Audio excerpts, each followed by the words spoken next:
Eh bien, bonjour à tous, j'espère que vous allez bien et je vous remercie d'être sur cette vidéo où nous allons traiter du cas du méchant.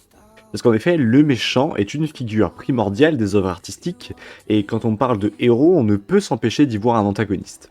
Mais élargissons ça au point de prendre tous les méchants fictionnels et se poser une simple question. Pourquoi est-ce qu'on les aime? Après tout, ils sont mauvais, dangereux et parfois purement et simplement les plus grandes immondices humaines. Alors, comment ça se fait qu'on soit attiré par eux? Cette vidéo, elle n'a pas pour but d'être exhaustive, puisque pour ça il faudrait en faire une thèse entière, mais de survoler quelques idées et raisons qui expliquent notre attirance.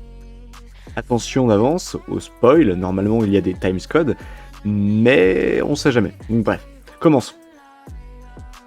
Et j'ai envie de débuter avec du lourd, voire du très lourd même, puisqu'on va parler d'Arcane. Oui, la série aux multiples récompenses qui offre la particularité, en plus d'être excellente, d'avoir probablement les personnages les plus gris de la fiction.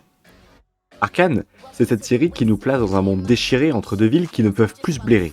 On y observe l'évolution d'une poignée de personnages qui vont vivre des événements clés, tels que l'avancement technologique grâce à l'Hextech, et la possibilité de maîtriser la magie. Autant que des avancements politiques, familiales ou culturels qui vont ébranler la tranquillité, je dis bien tranquillité, entre guillemets, de la situation. Et c'est dans ce bazar qu'on va rencontrer un personnage assez atypique, Jinx, une jeune femme qui a perdu ses parents, a maladroitement anéanti une partie de sa famille adoptive et qui se retrouve très vite sous les griffes du méchant de la saison 1. Du moins si on peut lui donner ce titre. Bref, Jinx, c'est ce genre de personnage qui, malgré le fait que ce soit une terroriste ambulante, violente, totalement dévorée par des problèmes psychologiques, reste particulièrement attachante. Mais pourquoi? Dans le cas de Jinx et de tous les personnages d'Arcane, en réalité, c'est tout simplement une forme de magie des sentiments qui va apparaître. C'est un personnage qu'on ne peut pas observer d'un regard exclusivement mauvais, parce qu'après tout, on connaît son passé, on l'a vu grandir, on sait qu'est-ce qui a fait qu'elle devienne comme cela.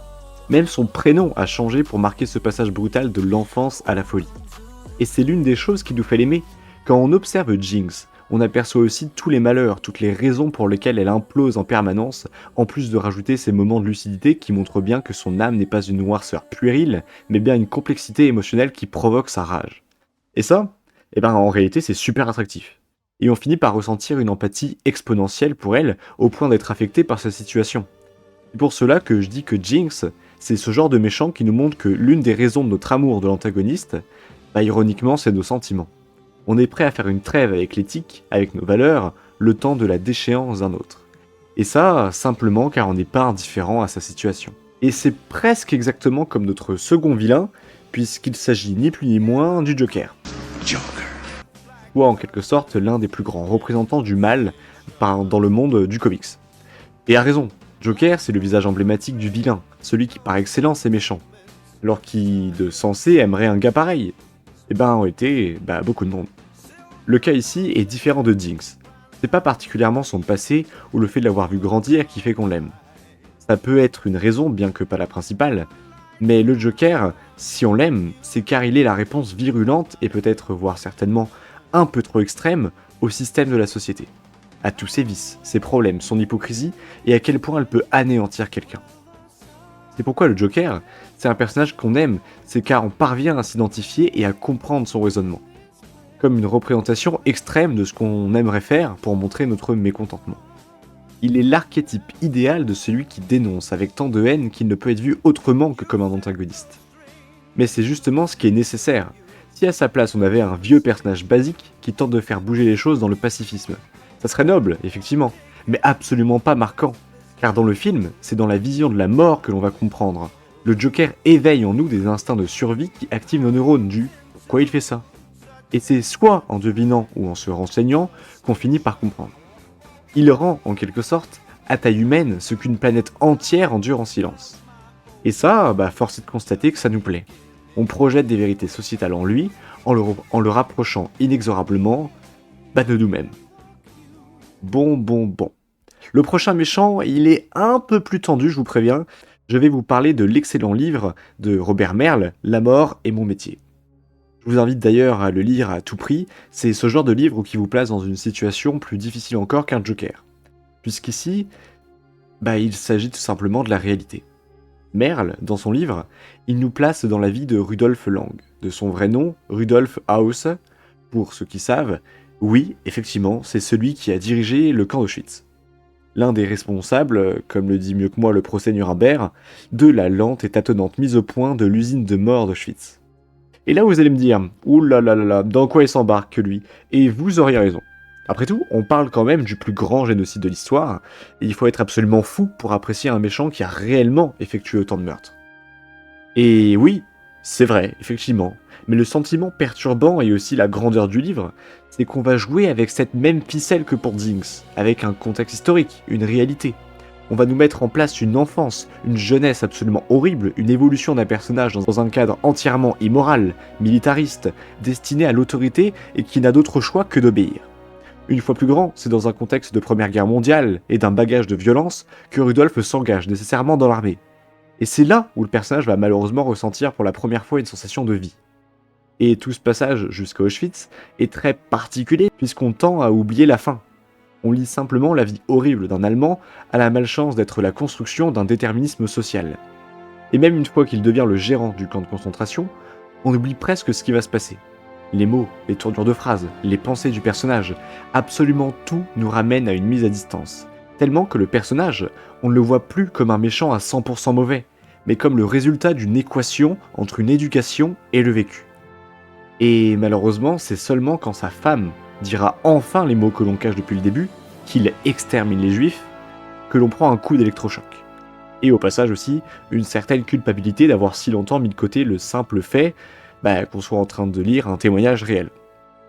Et c'est dans une violence sans nom qu'on comprend enfin qu'avec ce méchant, ce n'est pas une accroche directe avec sa personnalité, mais plutôt la surprise d'avoir toléré, expliqué, le temps de la lecture, les atrocités qu'il était responsable.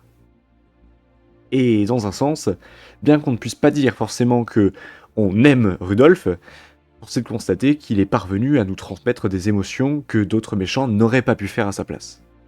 Bien, revenons un petit peu dans la fiction.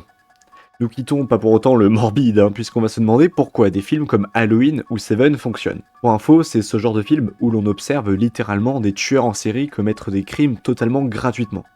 Bien que dans le film de Fincher, Seven, la raison des crimes est un peu différente. Mais le terme que je vais aborder reste le même. Alors, c'est quoi qu'on aime chez eux? Eh ben, dans les deux cas, le crime est le moteur narratif. Et dans les deux cas aussi, c'est à travers le crime que les moments d'intensité émotionnelle vont apparaître. Parce que c'est ça, ce genre de film d'horreur. C'est le plaisir, la fascination morbide de la mort. Dans Halloween, bien qu'on puisse juger de la qualité de la licence, qui selon moi reste excessivement répétitive, ce que l'on aime, c'est la pression qu'apporte le tueur, c'est sa froideur immense et le calme avec lequel il assassine ses proies. C'est cette manière qu'il a de montrer qu'il est le prédateur et non la proie. La fascination du meurtre se ressent puisqu'il fait de nous les témoins visuels et les potentielles victimes. On apprécie le voir accomplir ses méfaits car il est littéralement l'extrême de la violence gratuite. Finalement, il joue comme un rôle de catharsis, et c'est là toute sa raison d'exister. On se fiche de son passé, de son histoire, de sa pensée, on n'attend qu'une seule et unique chose, la mort qu'il va apporter. Et tout le monde n'y est pas sensible. Personnellement, comme je vous l'ai dit, je n'aime pas ces films. Je ne l'admire pas pour autant, je déteste l'horreur. Mais force est de constater que c'est un genre qui est excessivement populaire et qui plaît énormément. Donc, il y a toutes les raisons de se demander pourquoi. Et peut-être qu'on traitera ça d'ailleurs dans une prochaine vidéo. Bref. Mais là, je vais le comparer au méchant de Seven. Car lui aussi nous fascine, pour les mêmes raisons dans le fond. La créativité des scènes de crime, la violence, mais d'une manière un peu différente. Là où Michael Myers dans Halloween a une pression par son physique, son attitude, celle de John Doe, interprété par le génialissime Kevin Spacey, joue de son intelligence et de sa pression psychologique. Ce qui nous fascine dans ce tueur, c'est l'inventivité qu'il fait preuve pour ses crimes. Chacun a un thème précis, reflétant les 7 péchés capitaux. On se surprend à avoir une certaine hâte de découvrir comment la mise en scène sera effectuée pour tel ou tel péché. Et oui, je le dis très sérieusement, celui de la gourmandise est affreux, c'est probablement celui qui me dégoûte le plus au point. Ajoutez à cela sa ruse absolument totale et la manière dont il met une pression à nos enquêteurs, et vous obtenez un cocktail exceptionnel à la Moriarty mais façon religieuse. Dans un sens, il nous charme. Et ce, même jusqu'à la toute fin du film, où il joue sa dernière carte, son plus grand génie, parvenant ainsi à finir l'œuvre qu'il avait commencée au début du film. Mais ça, je vous laisse le voir ou revoir ce chef-d'œuvre, puisque la scène de la boîte est probablement l'une des plus cultes du cinéma. Bon. Il est temps d'avoir un petit peu de légèreté, je pense. Alors, quittons cette atmosphère de mort et de destruction pour venir discuter de ces méchants qui sont pas si méchants. Mais si, je sais très bien que vous voyez ce que je veux dire, c'est ces antagonistes qui ont tendance à devenir plus aimables que le héros. Par exemple, et d'ailleurs probablement l'un des plus célèbres vilains du jeu vidéo, Bowser. Difficile de parler jeux vidéo et de méchants sans évoquer celui qui est pour moi le plus attachant. Alors oui, je vous l'accorde, il y a tout un inconscient collectif autour du gros Koopa, qui nous fait l'apprécier et la communauté en joue énormément. Mais force est de constater que Bowser, c'est juste un chic type. C'est vrai, je vous l'accorde, il kidnappe Peach tous les ans. C'est vrai, il est un peu tyran sur les bords, mais foncièrement, il n'est qu'un simple homme qui recherche de l'amour, et qui plus est, Mario a probablement plus de sang sur ses mains que notre dragon japonais. Je ne vous ferai pas l'offense de vous introduire la licence Super Mario, mais dans celle-ci, on est face à l'un des exemples de méchants que l'on aime, tout simplement parce qu'il ne l'est pas vraiment. Dans le cas de Bowser, en effet, le ton enfantin et simple fait qu'on a tendance à oublier qu'il reste un sacré criminel. Mais ça ne change pas que c'est rare de porter une haine envers lui. Et ça car Nintendo travaille sans cesse à valoriser en quelque sorte son image. Regardez dans Mario Odyssey, Bowser ne cherche qu'à se marier. Il est super chaud dans sa tenue de mariage, et il a même apporté des fleurs. Et dans le film, il chante son amour dans l'une des musiques devenues les plus cultes de la licence. Écoute-moi, deviens ma reine et je serai ton roi. Bowser enchaîne les situations comiques et les images contraires de l'antagoniste par excellence. Et c'est ça qui fait que l'on aime. Ironiquement, on est sensible aux efforts qu'il fait pour conquérir Peach et aux émotions qu'il ressent. Bowser, c'est l'exemple parfait de celui qui n'a été rendu méchant que car il en fallait un et puis basta. Et à partir de là, non, on ne peut pas le détester. Et on ne peut, en réalité, que l'aimer. Ça change radicalement des autres énergumènes qui tuent sans compter, et c'est ça qui donne paradoxalement un vent de fraîcheur à la présence de Bowser. C'est tout simplement rare de voir des méchants qui ne le sont pas, et ça le rend simplement attachant. Pourtant, c'est vrai, il y a des méchants que l'on déteste, sans aucune chance d'en apprécier ne serait-ce qu'un petit échantillon. Pour plein de raisons. Soit ils sont simplement pas du tout réussis et sont donc la victime d'un scénario atroce, comme le général Hux.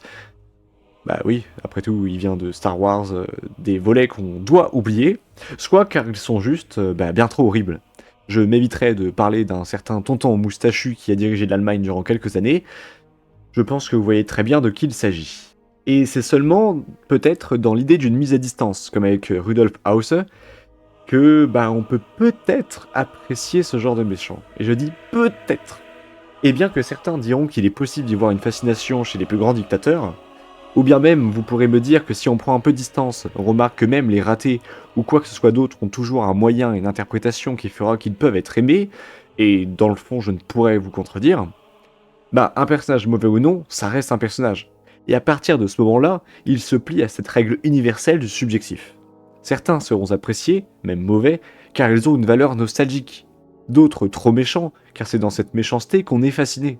À l'instar d'un Michael Myers, typiquement. Et c'est en partie ce qui fait d'ailleurs la beauté de la fiction, sa capacité à être malléable et à n'en plus pouvoir. Tout cela pour en arriver à notre conclusion. On remarque qu'un bon méchant est un méchant qu'on aime, et ça car on ressent de l'empathie pour lui ou de la fascination morbide. Le fait est que les vilains ont ce pouvoir d'avoir des attraits que le héros ne peut pas prétendre avoir. Sauf si c'est un anti-héros, et dans ce cas-là, le sujet est totalement différent. Mais le méchant, il a cette particularité d'avoir une axiologie immédiatement négative, ce qu'il place dans notre cerveau instantanément dans une recherche de ses raisons et de ce qu'il va advenir. Grâce à ça, c'est donc dans une position spectatorielle active qu'on prend face aux méchants et qui donne cette possibilité d'attirance avec eux. Pour certains psychanalystes, les méchants qu'on aime sont le reflet de notre inconscient. À vous de juger, mais c'est une proposition qui peut être intéressante. Dans tous les cas, autant que le héros, le méchant est une nécessité primordiale dans la fiction. Il incarne tout ce que le héros, par excellence, ne peut être, et à partir de là, il va donner l'accès à une multitude de champs narratifs et élargir les possibles pour aller toujours dans cette logique de la nouveauté, ou du moins de l'illusion de la nouveauté. Et qu'on aime particulièrement ou non les antagonistes, force est de constater qu'ils apportent ce petit bonus, d'autant plus que quand ils sont, comme dans Arcane, nuancés, ils nous donnent tous un tas de sentiments qu'on ne pourrait se passer pour se délecter d'une œuvre. Et c'est peut-être ça l'essence profonde du méchant. Un être qui répond à ce besoin anthropologique, d'avoir une contradiction qui va venir amplifier nos ressentiments éthiques face à ce que l'on juge néfaste.